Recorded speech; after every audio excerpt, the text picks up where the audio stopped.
Does it mean that we should assume and go and buy in a hurry? I'm certainly not doing that. So what should investors do? And that is what I'm doing. We should be tactical in what you do right now. You should also understand the fact that this is the year end. People are running after trying to protect their tax by selling off the mid caps and small caps. As far as the frontline indices goes, I still belong to the camp which believes that Indian markets are relatively expensive despite the sharp fall. I don't think there is going to be too much of money going to be made in the Nifty stocks.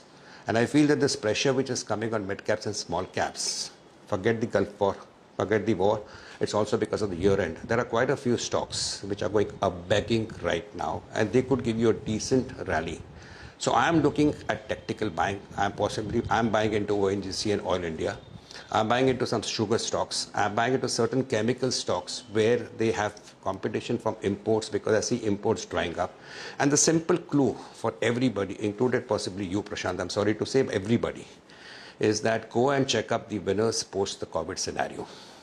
Those type of stocks, because I see imports drying up. Say, for example, phthalic anhydride player like a Thirumalai Chemicals, facing competition from China and Korea, imports drying down. So this company will do well.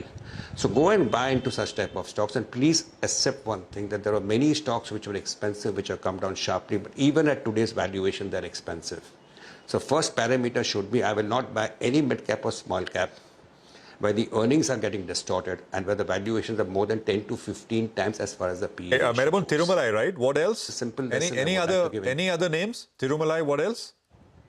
Thirumalai Chemicals, what else? I just said it. I just said it. I've been buying ONGC, Oil India for the last 6-7 days. I've been buying sugar stocks. I've been buying some simple chemical stocks which face competition for imports like a Thirumalai. And there are quite a few of this type of names. So I'm doing a little bit of tactical buying right now. And certain mid caps and small caps which I always liked and which are now available at 10-15 PE, I'm going and buying into them.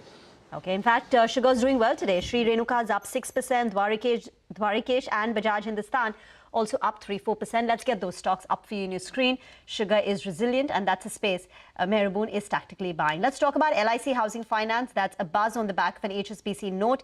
HSBC has upgraded the stock to a buy. Sudarshan joins in to tell us why.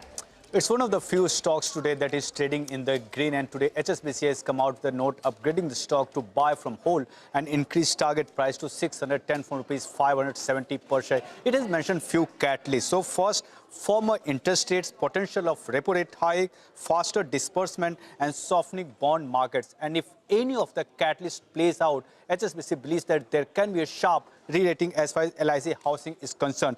Also, it has increased FY 26-28 EPS estimates by 3 to 4% to build in firmer rates. On the valuation front, it said it's at an all-time low and also 38% below 5-year average. It believes that there is no solvency risk that might warrant a 50% discount to its book value. Thank you very much for that. Meribun, anything in the NBFC pack? You know, you've got names like a Shriram Finance getting pounded, that's down 5%. RBL Bank is weak. LIC Housing Finance, Sudarshan was just talking about. Would you cherry pick any NBFC stock? No, honestly, no. I think quite a few of the stocks in the NBFC space and quite a few other spaces can show a decent 5 to 10% rally in April, considering the fact that there's too much of selling happening because of the year end, and also if there is any talk of a ceasefire type of thing. But I would like to say one thing on which Prashant told me that I should be brief on this particular aspect, and that is a clear case. I mentioned sugar, and you mentioned all three names, which I would not touch with a barge pole. Bajaj Hindustan and Renuka Sugar are not stocks. I would like to look at it, and I would tell investors also not to look at it. There is a Balrampur Chini, there's a Dalmia Sugar, there's a Triveni Engineering. Those are the type of stocks, quality stocks, which I am quite sure will give you good returns. So when you are doing tactical buying, you are buying industries or stocks in those industries which will benefit, which will do well, and which will not be affected by the Gulf War, and where the valuations have become extremely attractive. Be patient, and you are going to make decent money over the next 6 months, 1 year, 1.5 years. So there is a time where you have to be patient, go and buy stocks, protect your money, because you honestly don't know where we are heading for as far as the Gulf War goes. Okay, all right. Point taken, Meribun. You know, just want to bring in Anandya Banerjee as well, head of research, currency, commodity and interest rate derivatives at Kotak Securities, with what's happening out there on the rupee. Anandya, I mean, of course, there is pressure. But anything, what's the dominating driver? Is it the same thing, or there's Russian oil, which some of these large export terminals have been attacked. So is that a new worry at the margin? I mean, those attacks happened Tuesday, Wednesday, and Reuters yesterday said that some 40% of that, Russian oil export has been impacted because of the attacks. This morning, there's a Bloomberg story saying that some of that has restarted, loading of oil onto ships.